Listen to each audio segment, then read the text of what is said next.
Assalamualaikum warahmatullahi wabarakatuh. Alhamdulillah wassalatu wassalamu ala Rasulillah nabiyina Muhammadin wa alihi wa sahbihi wa man wala. Asyhadu an la ilaha illallah wahdahu la syarikalah wa asyhadu anna Muhammadan abduhu wa rasuluh.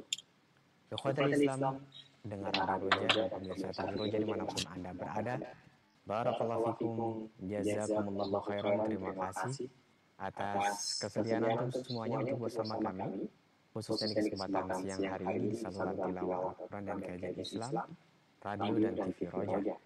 Kita memuji dan bersyukur kepada Allah atas segala nikmat dan karunia-Nya. Salawat dan salam semoga senantiasa terlimpahkan, tercurahkan kepada Nabi kita Nabi Muhammad Sallallahu Alaihi Wasallam, untuk keluarganya, untuk para sahabatnya dan seluruh pengikutnya hingga akhir zaman nanti. Ikhwatul Islam, insya Allah kita akan ikuti dan simak bersama bimbingan dan pelajaran bersama Ustaz Ahmad Zainuddin Alsi dari studio mini beliau di Kota Banjarmasin, Kalimantan Selatan, guna melanjutkan dan pembahasan kitab Fathul Majid Syarh Kitab Tauhid. Dan selanjutnya pada Ustaz, persilahkan falyatafadhal mashkuran ya Ustaz. Assalamualaikum warahmatullahi wabarakatuh. Bismillahirrahmanirrahim. Innal hamdalillah nahmaduhu wa nasta'inuhu wa nastaghfiruh wa na'udzu billahi min shururi anfusina wa sayyiati a'malina. Man yahdihillahu fala mudilla lahu wa man yudlil fala hadiya lahu. Wa ashhadu an la ilaha illallah wahdahu la syarika lahu wa ashhadu anna Muhammadan 'abduhu wa rasuluh. Ya ayyuhalladzina amanu taqullaha حق تقاته ولا تموتن إلا وأنتم مسلمون. يا أيها الناس اتقوا ربكم الذي خلقكم من نفس واحدة وخلق منها زوجها وبث منهما رجالا كثيرا ونساء فاتقوا الله الذي تساءلون به والأرحام إن الله كان عليكم رقيبا. يا أيها الذين آمنوا اتقوا الله وقولوا قولا سديدا يصلح لكم أعمالكم ويغفر لكم ذنوبكم ومن يطع الله ورسوله فقد فاز فوزا عظيما. أما بعد فإن أصدق الحديث كتاب الله وأحسن الهدي هدي محمد صلى الله عليه وعلى آله وسلم وشر الأمور محدثاتها وكل محدثة بدعة wa kulla bid'atin dhalalah wa kulla dhalalatin finnar. Alhamdulillah, kita bersyukur pada Allah Subhanahu wa taala pada hari ini, hari Selasa, hari Rabu siang 26 Rabiul Awal 1445 Hijriah, kita dimudahkan oleh Allah Subhanahu wa taala untuk kembali duduk bersama mengkaji kitab Fathul Majid Syarh Kitab Tauhid yang ditulis oleh Fadilatul Syekh Abdurrahman bin Hasan Al-Syekh rahimahullah. Salawat dan salam semoga selalu Allah berikan kepada Nabi kita Muhammad sallallahu alaihi wa ala alihi wasallam, pada keluarga beliau, para sahabat, serta orang-orang yang mengikuti beliau sampai hari kiamat kelak. Dengan nama-nama Allah yang husna dan sifat-sifatnya yang ulia, kita berdoa, Allahumma inna nas'aluka ilman nafi'an wa rizqan tayyiban wa amalan mutaqabbala. Allahumma amin. Ahibati fillah, afanillah wa iyakum, kaum muslimin, para pemirsa Roja TV, para pendengar Radio Roja, dan seluruh kaum muslimin yang mengikuti kajian ini dimanapun berada. Pada kesempatan kali ini kita membahas tentang bab yang ke-27, Babu Maja'a fin Nushrah. Bab tentang An-Nushrah. Dan penulis rahimahullahu ta'ala berkata, bi dhammin nun, yaitu Nushrah, harakat nunnya adalah dengan dhammah, nu, kama fil qamus, sebagaimana yang ada di dalam qamus. Qala Abu Sa'adat, an-nushrah darbun min al-ilaj wal ruqyah. Abu Sa'adat, beliau berkata, nushrah adalah semacam dari, dan Abu Sa'adat di sini beliau adalah Ibnul Athir rahimahullah, yang bernama Al-Mubarak bin Muhammad bin Muhammad bin Muhammad bin Abdul Karim Asy-Syaibani Al-Jazari, dan beliau lebih dikenal juga dengan Ibnul Athir, ahli hadis, ahli bahasa Arab, wafat pada tahun 606 Hijriah. Abu Sa'adat rahimahullahu taala berkata, an-nushrah darbun minal ilaji war ruqyah. Dia adalah bagian dari pengobatan dan penyembuhan. Yu'aliju bihi man yudhan anna bihi massan minal jin. Dan disembuhkan dengannya, dengan nushrah, siapa yang dianggap dia kerasukan jin. Summiyat nushratan li'annahu yunsharu biha anhu ma khamarahu minad da' ayakshifu wa yuzalu. Yukshafu wa yuzal. Dinamakan nushrah dengan nushrah karena dia menghilangkan apa yang menutupi orang tersebut dari penyakit. Ya, apa yang menutupi orang tersebut dari penyakit. Dan maksudnya adalah menghilangkan penyakit tersebut. Makanya disebut dengan nushrah. Kemudian qala Al-Hasan Al-Basri, seorang tabi'i, berkata, an-nushrah minas sihr. Nushrah ini termasuk daripada sihir menurut Al-Hasan Al-Basri rahimahullahu taala.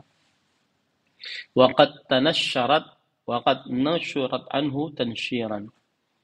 ومنه الحديث فلعل طبا أصابه ثم نشره بقل أعوذ برب الناس أي رقاه. Nushrah bagian dari sihir, kata Al-Hasan bin Al-Yasar Al-Basri, dan nushirat anhu tanshiran, diambil dari kata nushira anhu tanshiran, dan termasuk dalamnya adalah yang disebutkan dalam hadis, ya, yaitu yang berbunyi, semoga ini adalah penyembuh, tibban asabahu thumma nasharahu. Ini adalah penyembuh yang dia dapati, kemudian disembuhkan dengan ucapan qul a'udzu birabbin nas, yaitu membaca qul a'udzu birabbin nas. Nah, wa qala Ibnu al-Jauzi an-nushrah halus sihri anil mashhur, yang artinya Ibnu al-Jauzi rahimahullah berkata, nushrah adalah melepaskan sihir dari orang yang kena sihir. Wala yakadu yaqdiru alaihi illa man ya'rifu sihr. Dan tidak ada yang bisa melepaskan sihir kecuali orang yang mengenal tentang sihir. Nah, ini pendapat dari sebagian ulama terdahulu tentang nushrah. Kemudian penulis membawakan dalil yang pertama. Qauluhu an Jabir radhiyallahu anhuma anna Rasulullah sallallahu alaihi wasallam su'ila 'anil nushrah faqala hiya min 'amali syaitan. Rawahu Abu Ahmad bi sanadin jayyid wa Abu Dawud wa qala su'ila Ahmad anha faqala Ibnu Mas'ud yakrahu hadza kullahu. Yang artinya dari Jabir radhiyallahu anhuma, beliau meriwayatkan bahwa Rasulullah sallallahu alaihi wasallam ditanya tentang nushrah. Maka beliau menjawab bahwa nushrah adalah termasuk perbuatan syaitan. Hadis ini riwayat Imam Ahmad dengan sanad yang baik dan diriwayatkan juga oleh Imam Abu Dawud. Dan beliau berkata, Imam Ahmad rahimahullahu taala ditanya, yaitu Imam Abu Dawud berkata, Imam Ahmad rahimahullah ditanya tentang nushrah. Maka Imam Ahmad menjawab, Abdullah bin Mas'ud radhiyallahu anhu membenci ini semua, yaitu sahabat Nabi Abdullah bin Mas'ud membenci nushrah ini semua. Hadzal hadits rawahu Ahmad wa rawahu anhu Abu Dawud fi sunani. Hadis ini yang barusan kita baca adalah diriwayatkan oleh Imam Ahmad, diriwayatkan juga oleh Imam Abu Dawud di dalam kitab Sunannya. Wal Fadl ibn Ziyad fi kitab al-Masail an Abdul Razzaq an Aqil ibn Ma'qil ibn Munabbih an Jabir fadzakarahu. Diriwayatkan juga oleh Al Fadl ibn Ziyad dalam kitabnya Al-Masail dengan sanad dari Abdul Razzaq, dari Aqil ibn Ma'qil, dari bin Munabbih, dari Jabir. Qala Ibn Muflih isnadun jayyid wa hassana al-Hafidh isnadahu. Imam Ibn Muflih rahimahullah mengatakan hadis ini adalah hadis yang baik. Dan Al-Hafidh Ibn Hajar Al-Asqalani rahimahullah menghasankan hadis ini. Qauluhu, dan di dalam hadis disebutkan su'ila anin nushrah. Wal alif wal lam fi nushrah lil ahdi ay an-nushrah al-ma'udah allati kana ahlul jahiliyah yasna'unaha hiya min amali syaitan. An-nushrah di situ pakai alif lam, an-nushrah. Ini untuk sebuah ingatan bahwa nushrah yang dikenal adalah yang merupakan pekerjaan amalan ahlul jahiliyah dan dia termasuk daripada perbuatan syaitan. Qauluhu wa qala su'ila Ahmadu anha qala Ibnu Mas'ud yaqrahu hadza kullah.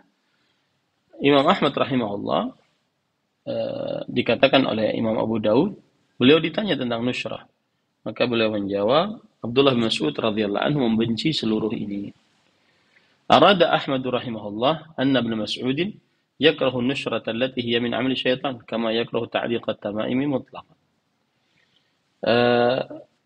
Imam Ahmad rahimahullah ingin menyampaikan kepada kita bahwa Abdullah bin Mas'ud radhiyallahu anhu, sahabat Rasulullah SAW, ahli tafsir, beliau membenci nushrah yang merupakan pekerjaan syaitan, sebagaimana beliau membenci menggantungkan jimat sama sekali. Nah, itu tadi adalah tentang nushrah. Jadi kalau kita perhatikan para ikhwah yang dirahmati oleh Allah Subhanahu wa taala, bahwa bab ke-27 ini menjelaskan hukum perbuatan nushrah. Apa itu nushrah? Yaitu membuka pengaruh sihir dengan sihir yang semisal dengannya. Ya.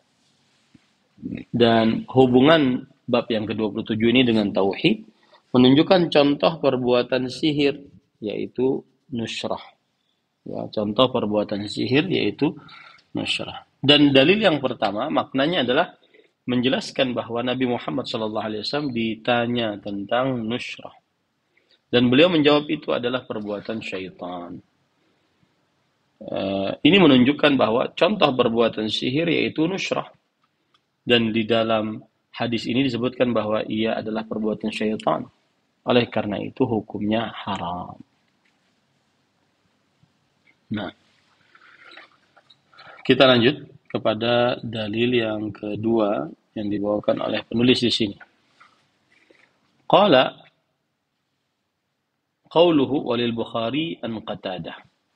Qultu li Ibn Musayyab rajulun bihi tibbun aw yu'khadhu 'an imra'atihi ay yuhallu anhu aw yunshar. Qala la ba'sa bihi innama yuriduna bil islah fa amma ma yanfa' falam yunha anhu. Diriwayatkan oleh Imam Bukhari dari Qatadah bin Da'amah Sadusi rahimahullah. Beliau berkata kepada Sa'id ibn Musayyib, ada seorang lelaki, dia memiliki pengobatan atau dia sakit gitu ya. Kemudian setelah itu atau istrinya yang diganggu ya. Maka kemudian Sa'id bin Musayyib mengatakan, apakah boleh menghilangkan sihirnya ini dengan sihir yang semisal? Kata Sa'id bin Musayyib, tidak mengapa. Sesungguhnya mereka menginginkan perdamaian, perbaikan. Adapun apa yang tidak bermanfaat, maka adapun apa yang bermanfaat maka jangan dilarang. Nah, Nah, itu dalil yang kedua yang dibawakan oleh penulis. Qauluhu an Qatadah. Qatadah huwa ibnu Da'amah bikasrid dal as-Sadusi ibnu Di'amah. Ya, Qatadah nama lengkapnya Qatadah bin Di'amah as-Sadusi. Fiqh, terpercaya, faqih, ahli fikih. Min ahfadhit tabi'in. Termasuk tabi'in yang paling hafal. Hafal hadis maksudnya. Qalu innahu wulida akmah. Beliau itu dilahirkan dalam keadaan akmah.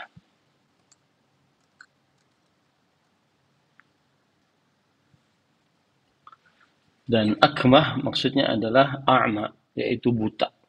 Dilahirkan dalam keadaan buta. Mata sanata bid'a asyrata wa mi'ah. Beliau meninggal sekitar 110-an Hijriyah. Beliau meninggal 110-an Hijriyah. Dari Qatadah an rajulin bihi tib bikasri ta ay suhir. Seseorang itu dikenai sihir. Yuqalu tubba ar-rajul bidham idza suhir. Seseorang dikatakan tubba matbub, itu adalah karena dia terkena sihir. Wa yuqal kunnu 'anis sihri bit-tibbi tafa'ulan kama yuqalil ladhi ghisalin. Yang artinya, dan ada orang Arab mengatakan, berikanlah bahasa kiasan untuk sihir dengan at-tib, yaitu dengan penyembuhan sebagai bentuk kebaikan dan perpikiran baik kepada Allah Subhanahu wa taala. Sebagaimana orang yang disengat kalajengking disebut dengan salim. Nah, ini juga termasuk daripada tafaul. Tafaul itu artinya adalah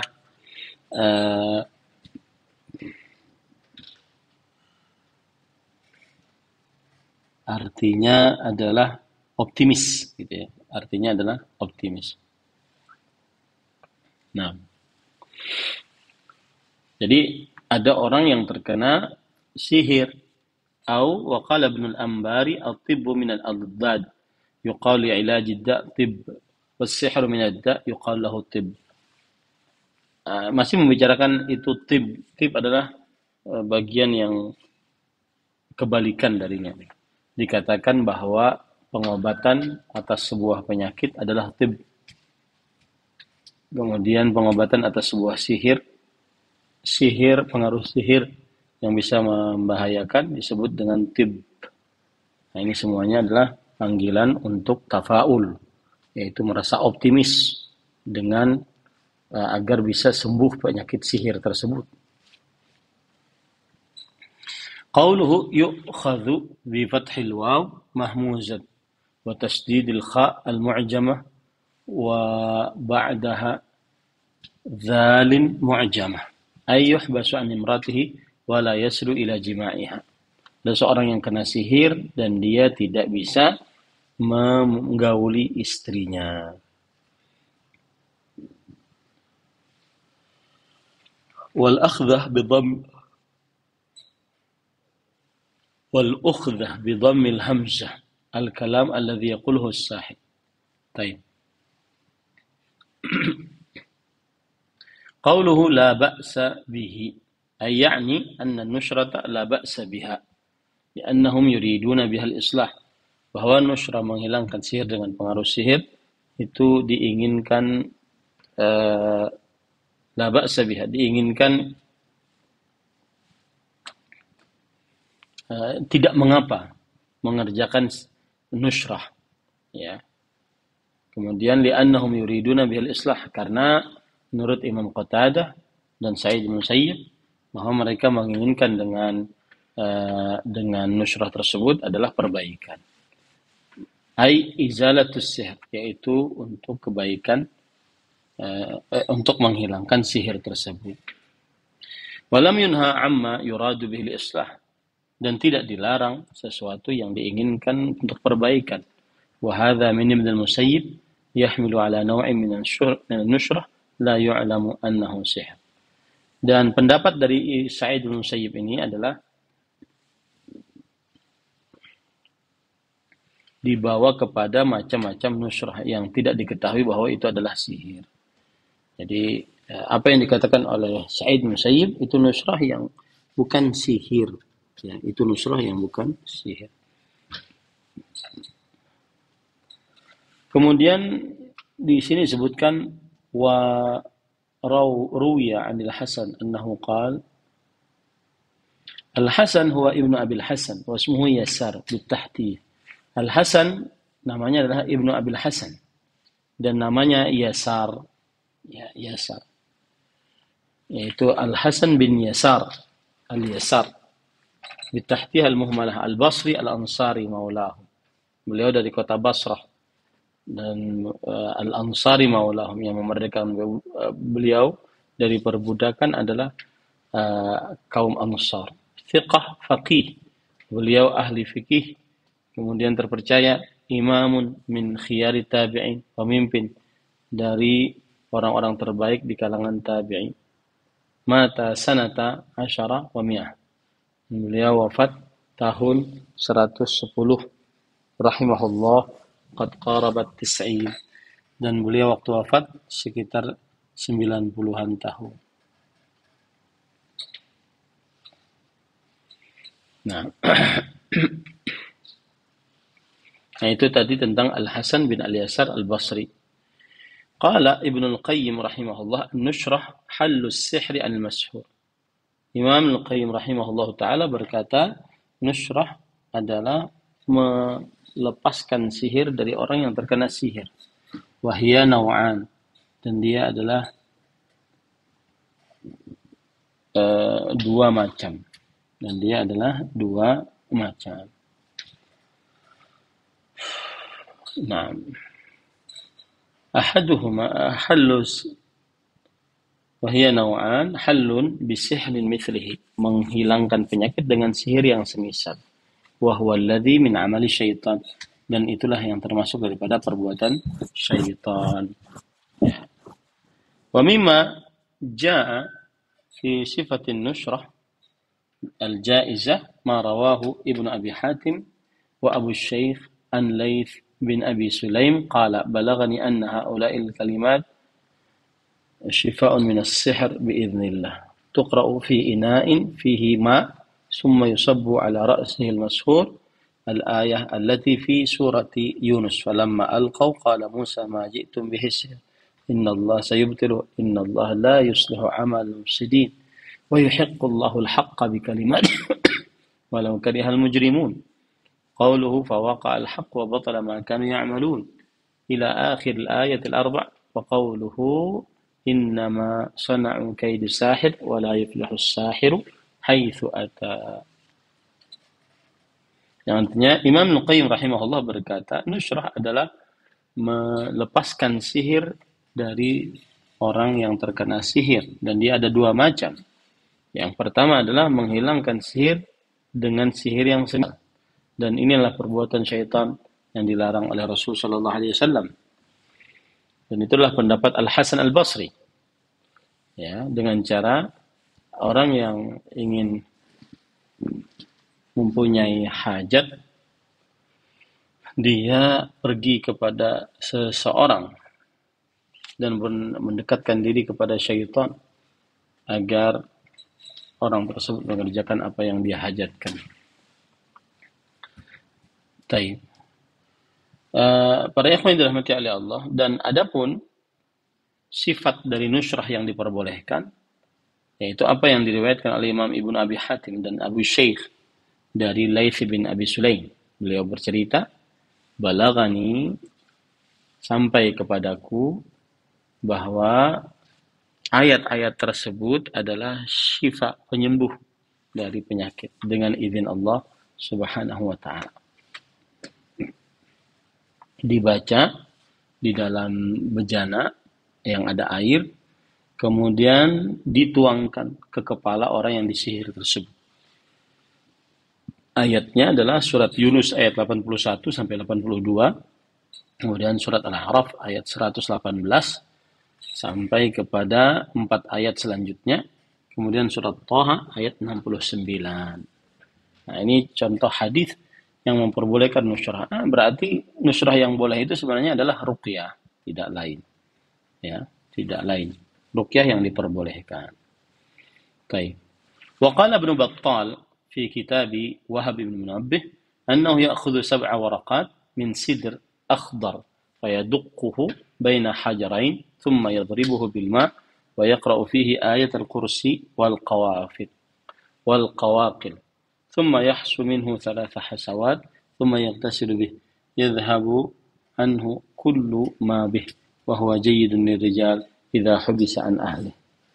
Yang artinya Imam Ibnu Battal berkata di dalam kitab Wahab bin Munabbih bahwa disebutkan itu mengambil 7 daun sidr yang hijau lalu ditumbuk di antara 2 batu, kemudian diberikan air, kemudian dibacakan ayat kursi, kemudian setelah itu kul huwallahu ahad, qul a'udzu birabbil falaq, qul a'udzu birabbin nas, kemudian setelah itu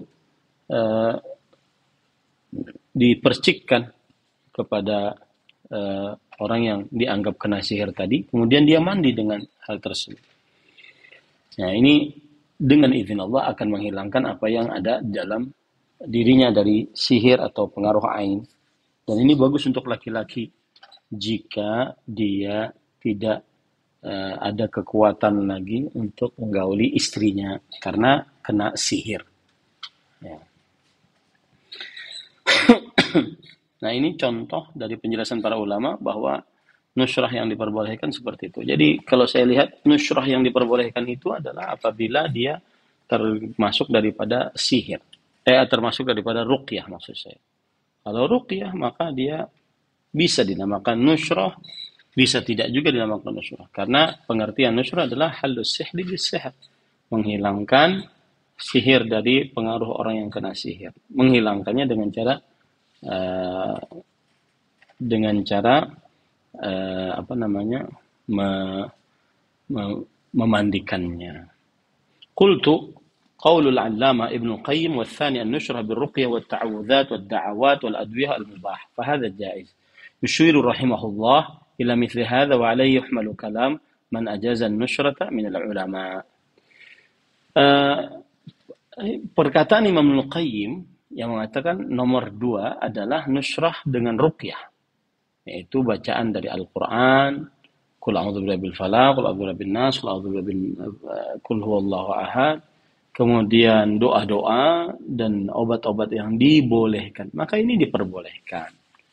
Nah, ini perkataan Imam Ibnu Qayyim seperti ini mengisyaratkan bahwa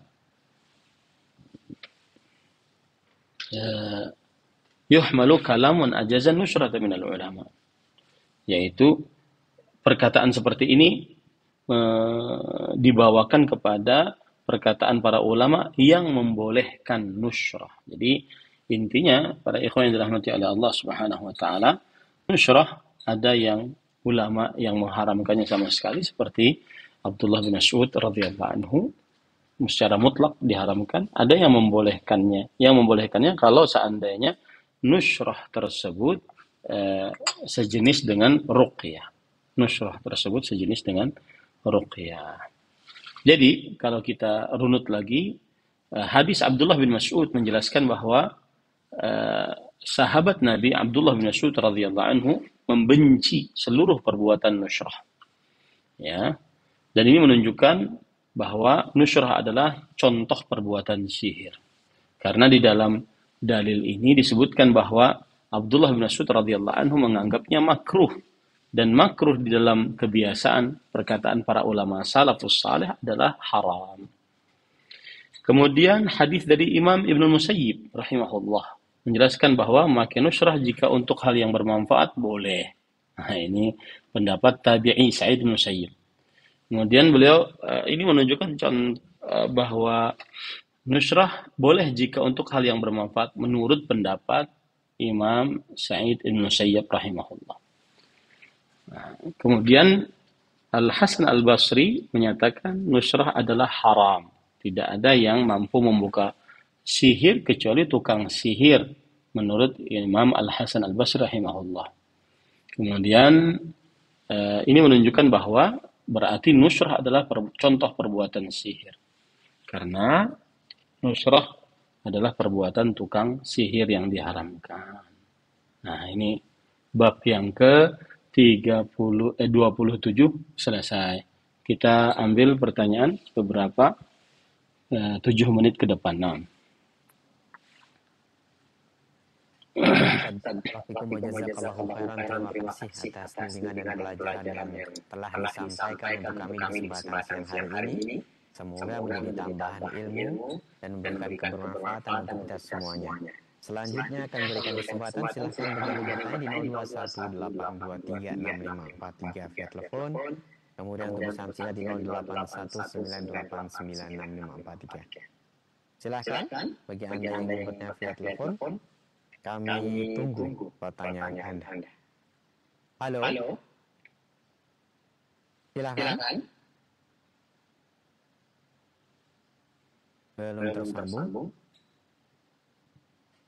Kami juga berikan kesempatan untuk Anda bertanya via pesan singkat di 0819896543 dan sangat kami harapkan pertanyaan yang Anda ajukan berkesesuaian dengan pembahasan kali ini. Silakan. Halo.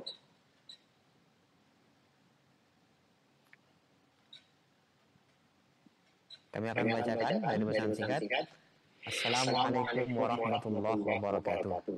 Waalaikumsalam warahmatullahi. Mohon bertanya, apakah kita salah atau berdosa ketika umur kita sudah lanjut di atas 40 tapi belum memiliki jodoh? Akhirnya kita meminta orang-orang yang dianggap berilmu untuk memberikan amalan-amalan supaya enteng jodoh. Nah, ketika kita menuju ke tempat hal tersebut, orang-orang yang dianggap bisa itu, apakah itu termasuk perbuatan yang dibolehkan atau tidak? Silakan. Bismillah, walhamdulillah, wassalatu wassalamu ala rasulillah wa ala alihi wa ashabihi wa man wala amma ba'd. Meminta didoakan oleh orang saleh yang memang terkenal dengan kesalehannya dan dia berdoa ada dan mampu untuk berdoa untuk kita kepada Allah Subhanahu wa taala, maka tidak mengapa. Ya, sebagaimana Rasul sallallahu alaihi wasallam beliau mendoakan para sahabat. Kemudian juga Rasul sallallahu alaihi wasallam minta didoakan oleh para sahabat Nabi radhiyallahu anhum. Akan tetapi jika orang yang dianggap pintar tadi memberikan melakukan praktek-praktek sihir, maka ini tidak diperbolehkan untuk datang kepadanya. Ya, ini tidak diperbolehkan untuk datang kepadanya. Wallahu a'lam. Nah.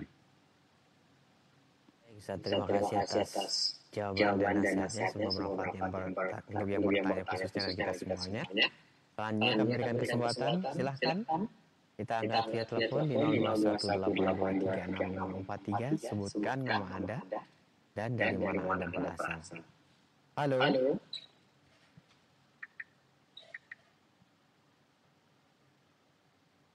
Belum tersambung, kami bacakan dari pesan singkat. Assalamualaikum warahmatullahi wabarakatuh.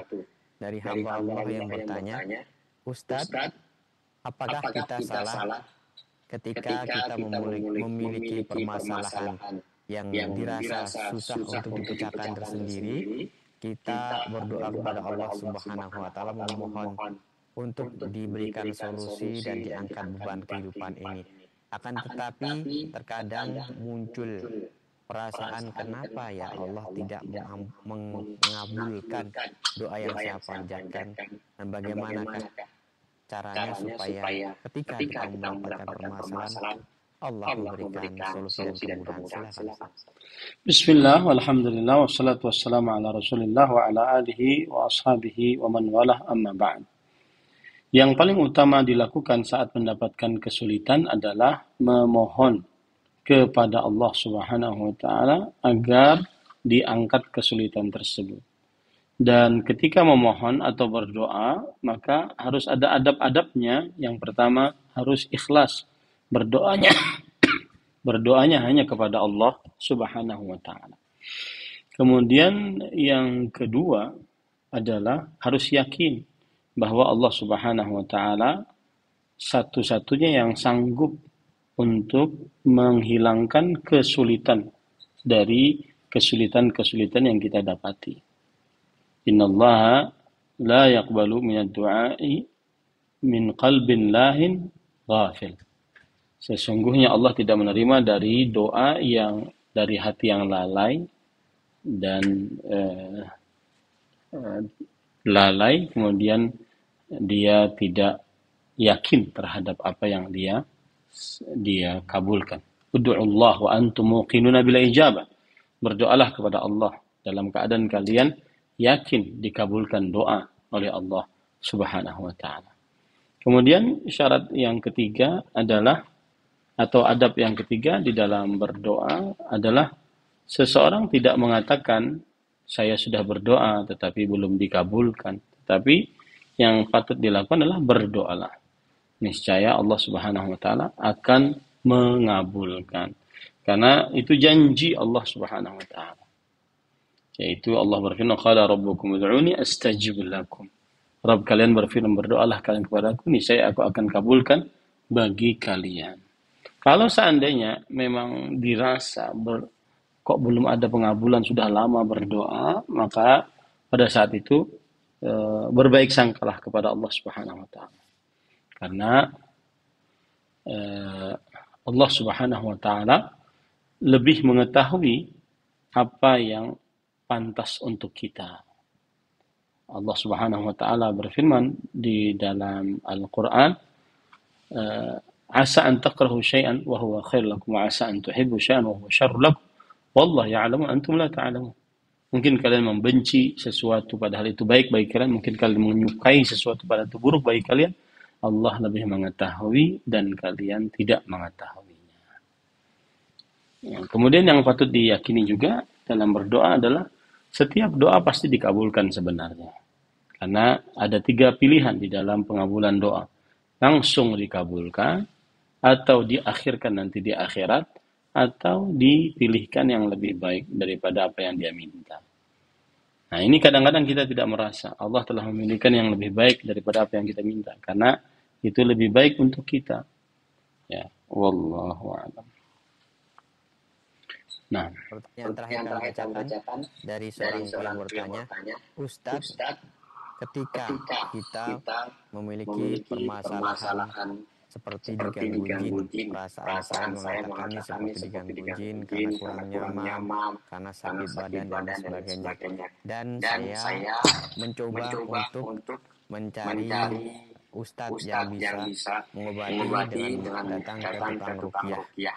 Yang saya yakini mungkin dengan diruqyah ini adalah jalan untuk bisa menyembuhkan penyakit saya terhadap sihir dan guna-guna yang saya alami. Nah, ketika kita mendatangi klinik-klinik tukang ruqyah ini, apakah dibenarkan atau tidak kita datang ke tukang klinik ruqyah ini? Silahkan. Bismillah, alhamdulillah, wassalatu wassalamu ala rasulillah wa ala alihi wa sahbihi wa man wala, amma ba'd.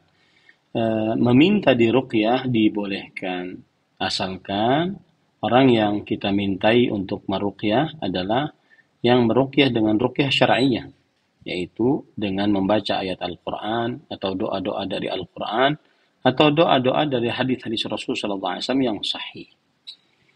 Nah, kemudian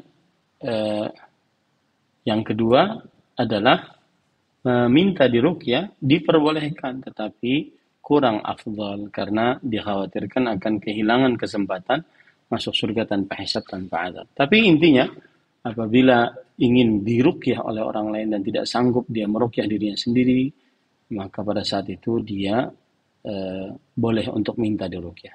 Tetapi sekali lagi, meruqyah mandiri itu lebih utama dan lebih menunjukkan kepada tawakal kepada Allah Subhanahu wa taala. Itu yang bisa disampaikan. Wassalamualaikum warahmatullahi wabarakatuh. Warahmatullahi wabarakatuh. Barakallahu fikum wa jazakallahu